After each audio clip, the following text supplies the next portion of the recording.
तो कैसे हैं आप सभी लोग। एक बार फिर से स्वागत है आपका हमारे YouTube channel study with Yogesh में। चूँकि कल मैंने आपको बताया था कि आज आपकी टॉपिक का क्लास नहीं आ पाएगा, नहीं टॉपिक से संबंधित कोई क्लास नहीं होगी।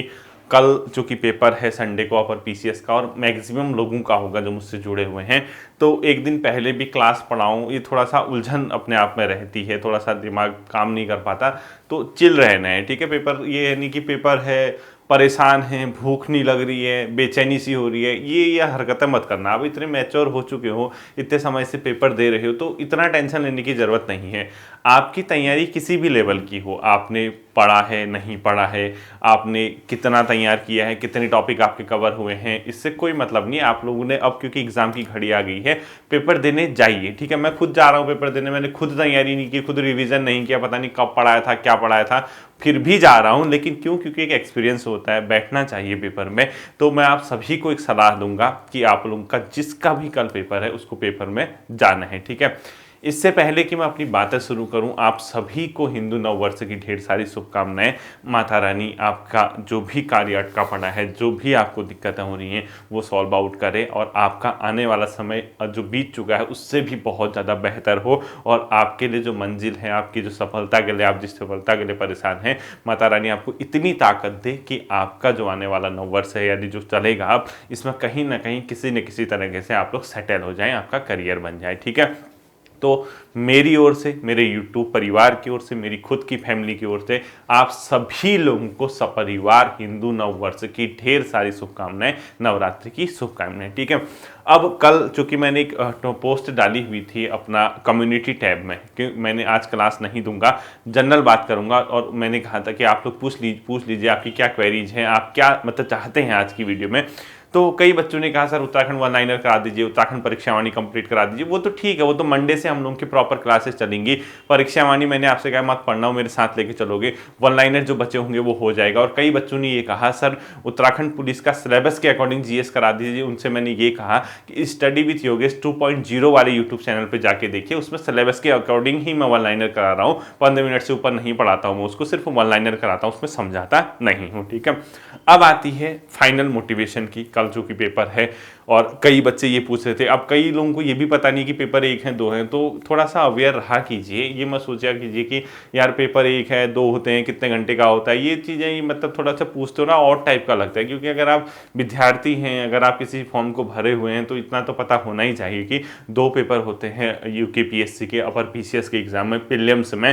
पहला पेपर आपका जनरल स्टडी है जो 10 से 12 बजे तक होगा। दूसरा आपका सिविल सर्विसेज एप्टीट्यूड टेस्ट यानी सीसेट का पेपर है, वो आपका 2 से 4 तक होगा। सेकंड पेपर आपका क्वालिफाइंग नेचर का होता है, वो उसके मार्क्स आपके जुड़ते नहीं हैं, यानी आपके कट ऑफ में उसके मार्क्स ऐड नहीं होंगे, लेकिन उसको क्वालिफाई करना कंपलसरी है। अगर आप उसको क्वालिफाई नहीं करते हैं तो आपकी पहली कॉपी चेक नहीं होगी, यानी पहले आपका सेकंड पेपर चेक होता है। जो बच्चे क्वालिफाई कर पाते हैं उन्हीं का पहला पेपर चेक होता है, अन्यथा जिसका क्वालिफाई नहीं होगा वो सेकंड पेपर भी, पहला पेपर उसका चेक नहीं होगा, ठीक है। और जो आपकी मेरिट बनती है, जो कट ऑफ बनती है मेंस के लिए, यानी प्रीलिम्स की जो कट ऑफ आती है, वो पहले पेपर से आती है। ये सबको पता होना चाहिए, कोई बड़ी बात नहीं है। अब कई बच्चे पूछ रहे थे सर कट ऑफ का क्या है, कितना अटेंड करें, क्या करें। मेरी सलाह ये है, कट ऑफ अभी डिस्कस नहीं कर सकते, कल शाम को 4 बजे जैसे पेपर छूटेगा, क्योंकि मैं खुद भी पेपर देने जाऊंगा, मैं भी देख लूंगा। क्योंकि अब तैयारी का तो आपको पता ही है, अब कितना इंसान के पास समय हो सकता है 2-2 क्लासेस पढ़ाने के बाद ड्यूटी के साथ साथ, आप सब जानते हैं। पुराने अनुभव के आधार पर मैं भी चला जाऊंगा पेपर देने, लेकिन मैं इतना बता दूंगा पेपर देख के कि कट ऑफ किसके आसपास रहेगी, यानी कितनी रह सकती है। क्योंकि सेकेंड पेपर के मार्क्स जुड़ते नहीं है, वो क्वालिफाइंग है। पहला पेपर जो होगा अपर पीसीएस का, उसका ध्यान रखना, ये नहीं कि लोअर पीसीएस की तरह हल्के क्वेश्चन आ जाएंगे, ऐसा नहीं है। वो अपर पीसीएस का पेपर है, उसका लेवल उसके कंपैरिजन में हाई होगा, थोड़ा डिफरेंट काइंड का पेपर होगा। कॉन्सेप्ट बेस्ड क्वेश्चन होंगे और साथ साथ ही फैक्ट बेस्ड भी होंगे। अगर 150 नंबर का पेपर है, मान के चलिए 50-60 नंबर तो आपके प्योरली कॉन्सेप्ट आधारित होंगे। कथन वाले भी हो सकते हैं, कारण वाले भी हो सकते हैं, कूट वाले भी हो सकते हैं, मिलाने वाले भी हो सकते हैं, कुछ भी हो सकते हैं। तो जितनी नंबर ऑफ पोस्ट हैं, काफ़ी पोस्ट हैं, 300 कुछ है शायद ना, तो जितनी पोस्ट हैं उसके हिसाब से अगर हम जनरल बात करें, जैसे कभी यूपीएससी का कट ऑफ पूछता है कोई, तो एक जनरल माइंड पे क्या आता है हमारा यूपीएससी का, ठीक है, 95 से 100, 105, 98, 96 यही कट ऑफ रहती है, ठीक है।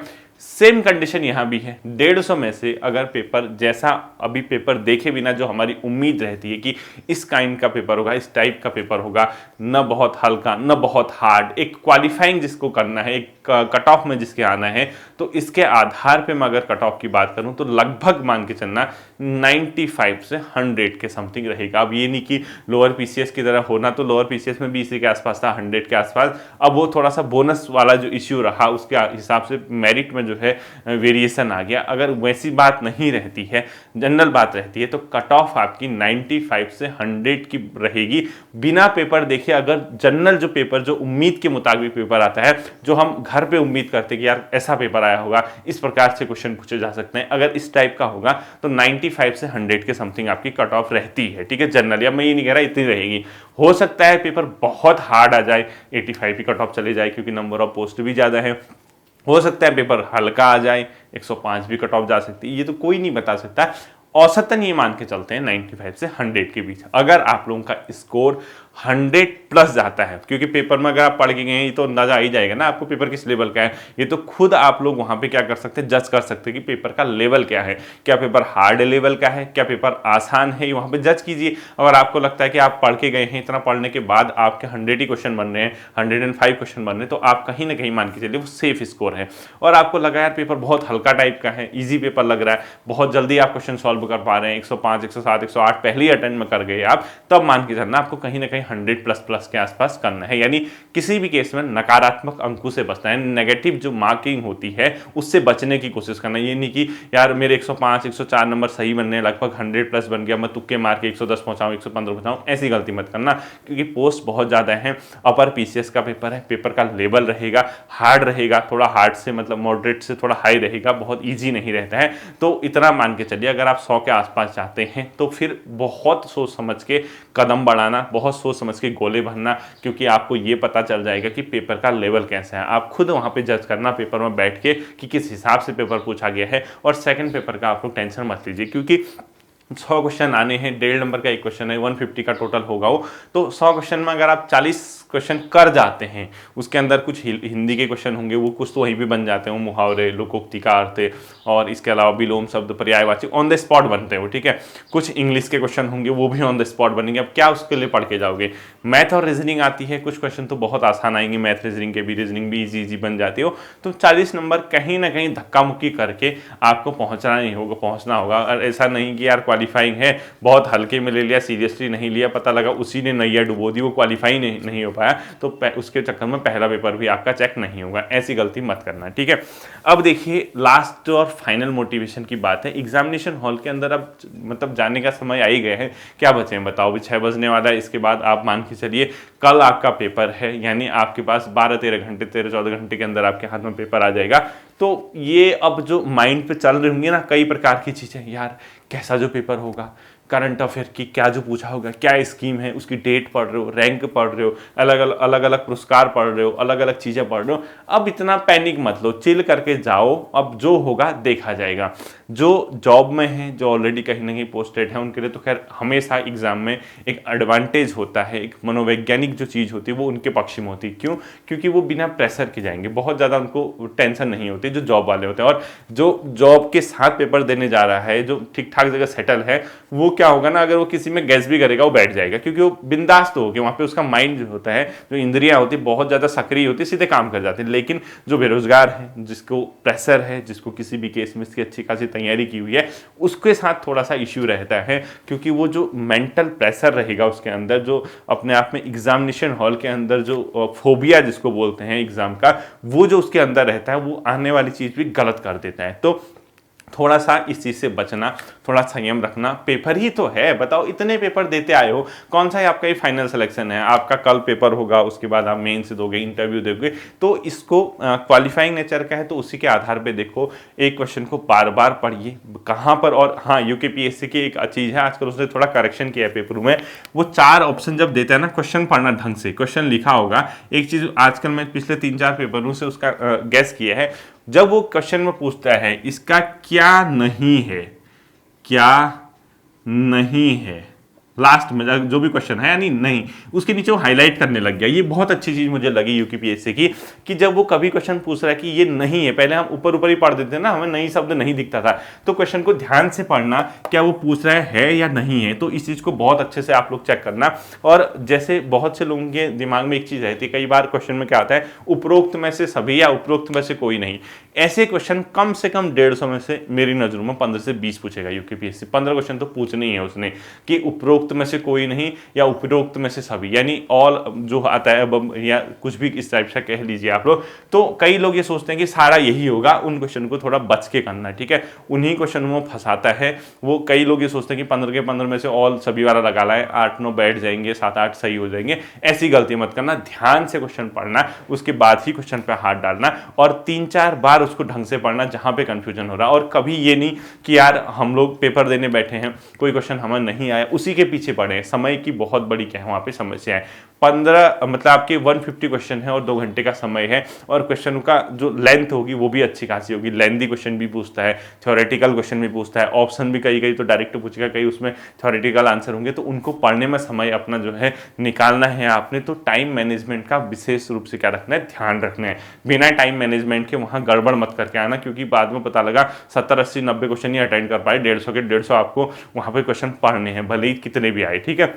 किसी केस में 115-20 क्वेश्चन अटेंड करने के बाद आपके अंदर ये कॉन्फिडेंस आ गया कि यार 107-800 में सही करके आया हूं, तो फिर मत बढ़ना आगे, ठीक है। कितनी भी कैसा भी पेपर आए, लास्ट में कट ऑफ 105 से नीचे ही रहती है, 95 से 105 की मिड रहती है। तो इसके बाद अगर आपको लगता है कि पेपर टफ है, तो आपका 95, 97, 98 इसको सेफ रहता है। अब यार ये तो कोई नहीं बता पाएगा, ये तो थोड़ा रिस्क वाला फैक्टर भी है। बहरहाल जो भी है, अपना पेपर देखने के बाद आप लोगों को क्या करना है, उसको तय करना है कि कितने आपको अटेंड करने हैं, कितना इसका सेफ स्कोर हो सकता है, ठीक है। मैं हमेशा से आप लोगों के साथ स्टैंड रहता हूं, हमेशा आप लोगों के साथ खड़ा रहूंगा। आप कल का पेपर आराम से निपटाइए, फिर देखी जाएगी जो भी होगी, ठीक है। इतना तनाव लेके कुछ करने की जरूरत नहीं है, क्योंकि कई बच्चे ऐसे हैं इसमें जिसका कल प्रीलिम्स होगा, उसका लोअर पीसीएस मेन से है, उसका एफआरओ मेन से होगा, इसके अलावा उनका अभी बीच में एग्जाम हुआ है महाधिवक्ता कार्यालय वाला, इसका भी रिजल्ट आएगा, कई का इसका मेन से होगा। तो आपके पास एग्जाम भरमार है, यानी एग्जाम के बहुत आपके पास चांसेस हैं। और थोड़ा सा ये अभी ऐसा समय आया है, जिन बच्चों के वो पेपर क्वालिफाई हुए हैं, प्रीलिम्स एफआरओ हो या लोअर पीसीएस हो, तो वो तो वैसे भी दुविधा में फंसे होंगे। वो इसलिए दुविधा में कि जब इसका भी क्वालिफाई हो जाएगा तो किसकी आखिर मेंस में तैयारी करे। अब लोअर पीसीएस अलग है, अपर पीसीएस अलग है, इसके अलावा आपका एफआरओ अलग है। इसमें मैं आपको सलाह दूंगा कैसे इन चीज़ों को डील करना है, कैसे क्या करना है, वो आपको सब बताऊंगा। साथ ही साथ कई बच्चों का ये भी क्वेरी आ रही थी कि सर आरओ की जो विज्ञप्ति आएगी, वैकेंसी आएगी, वो कब तक आएगी। देखिए, उम्मीद है इस माह कहीं ना कहीं आपको आरओ की विज्ञप्ति देखने को मिल जाए, क्योंकि जब अध्याचन चला गया तो कहीं ना कहीं आ जानी चाहिए। अगर उसमें कोई टेक्निकल इश्यू ना आ रहा हो, रिजर्वेशन का इश्यू ना आ रहा हो, कितनी पोस्ट किस कैटेगरी के लिए इसके इश्यू ना आ रहे हों, तो जल्द ही उसकी विज्ञप्ति आ जाएगी, तो आपके पास फिर एक मौका मिलेगा। तो बहुत ज़्यादा तनावग्रस्त होके, बहुत ज़्यादा परेशान होके पेपर में बैठने की जरूरत नहीं है। आप जाइए, आराम से जाइए, चिल होके जाइए, जो पढ़ना था उसी में से आएगा। ऐसा नहीं है कि हम कुछ उसके लिए अब रातों रात कहानी बदल दें, एक्स्ट्रा एफर्ट लगाएं। मेरी तो सलाह ये है, चुपचाप खाना पीना खाइए, एक आध मूवी देख लीजिए और आराम से सो जाइए। 7-8 बजे उठ के पेपर देने जाइए, सेंटर में जाइए, और बिना किसी से डिस्कस किए, कुछ डिस्कशन नहीं करनी है। पेपर ही तो है भाई, क्या इतने एग्जाम आते हैं, जिंदगी में परीक्षाएं नहीं होती हैं क्या? बताओ। आपका कल पेपर होगा, उसके बाद आप फिर परसों से अपनी लाइन में आ जाएंगे। जिसका अच्छा होगा वो मेंस की तैयारी करेगा, भगवान न करे किसी का खराब हो वो अलग अदर एग्जाम की तैयारी करेगा। आपके पास विकल्प तो है ना। अगर आप राज्य के अंदर हैं, उत्तराखंड में अभी अगर आप 28 साल से कम उम्र के हैं, तो उसके बाद आपके पास आपने पक्का पटवारी, दरोगा, इनके फॉर्म भरे हुए होंगे। 28 से ऊपर आपकी एज है, तो आपके में से कई बच्चों के लोअर पीसीएस मेंस और एफआरओ मेंस, इसके अलावा परसों महाधिवक्ता कार्यालय वाला होगा, उसका मेंस होगा, मतलब उसकी तैयारी में लगे होंगे। उससे भी ऊपर की एज है आपकी 37, 38 साल, 39 साल, तो उसके बाद आपके पास कहीं ना कहीं आप सेटल होंगे, पक्का सेटल होंगे। क्योंकि अगर 37-38 साल में अगर आप आज तक सेटल नहीं है, सिर्फ अपर पीसीएस की कर रहे हैं, तो मैं मानता हूं कि कहीं ना कहीं आप कुछ ना कुछ काम कर रहे होंगे। अधिकांश लोग, क्योंकि इतना समय कोई रुक नहीं पाता है, तो जो भी कर रहा होगा अपने काम में तो आप लगे ही है ना। ये तो एक मौका है, इस मौके को हम कोशिश करेंगे कि भुनाएं, इस पर चांसेस मिले हैं तो हम कोशिश करता है कि हर कोई यार प्रीलिम्स से निकाल के वो मेंस की तैयारी करे। तो मैं आपसे ये कहूंगा, तनाव मुक्त होकर एग्जाम दीजिए, कुछ नहीं सोचना है, जो होगा अच्छा होगा, भला होगा। हम तो क्या है, देखो अब मैं आज मेरा खुद का पेपर है, कल मैं पेपर देके आऊँगा, परसों से फिर उसी रूटीन में आपको पढ़ाना, क्योंकि मैंने तो आप लोगों का एक प्रकार की जिम्मेदारी ले ली है अपने अंदर कि आप लोगों को सेलेक्ट करवाना है। किसी भी तरीके से किसी भी एग्जाम में आपको फायदा होना चाहिए, आपका कहीं ना कहीं चयन हो जाना चाहिए, ठीक है। तो हमारा रूटीन तो उसी हिसाब से चलेगा। आप ये कहोगे सर लास्ट में मोटिवेशन कर दीजिए, मोटिवेट कर दीजिए, थोड़ा कैसे करें क्या करें, बच्चों अब नहीं होता, अब तो समय बहुत नजदीक है, आपको एक दिन का भी समय नहीं है, कल आपका पेपर है, आराम से जाइए, पेपर का डिस्कशन अब छोड़ दीजिए, थोड़ा घूम फिर के आइए, पेपर कल दे के आइए, उसके बाद 4 बजे बाद मैं अगर वीडियो देता हूं कल शाम को, उसके बाद हम पेपर को लेके, जब मेरे पास खुद पेपर आएगा उसके बाद हम डिस्कस करेंगे क्या करना है क्या नहीं करना है, सब रास्ता खोजा जाएगा, हर तरीके से आपके लिए रास्ता खोजा जाएगा। परीक्षा को सिर्फ परीक्षा की तरह से दीजिए, ठीक है। तो आप सभी लोगों को मेरी ओर से कल के एग्जाम के लिए ढेर सारी शुभकामनाएं। आराम से पेपर को करना, तनावग्रस्त नहीं रहना है, तनाव मुक्त रहना है। आप सभी लोगों को एक बार फिर से ढेर सारी शुभकामनाएं। फिर मिलेंगे अगले सेशन पे, अपना ध्यान रखिए। Thank you.